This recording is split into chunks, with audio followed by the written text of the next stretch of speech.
kuri uyu wa Mungu kw'igenekerezo rya 28 Nyakanga mwaka wa 2025 turi mu ntara ya Gitega aho ishengero Pasher ryari ryatunganije umugoro w'amashimwe.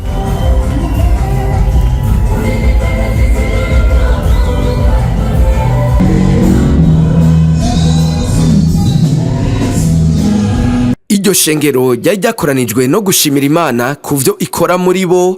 Uwo mugoroba ukaba waranzwe n'intambo n'indirimbo zitandukanye zo guhimbaza Imana.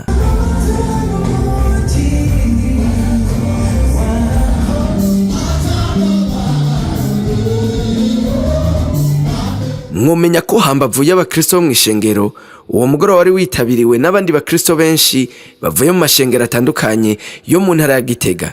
Uwo mugoroba ukaba warangijwe n'intambo no gutambira Imana mu buryo bwagutse, abakristo bose bari mu kanyamuneza ntangere.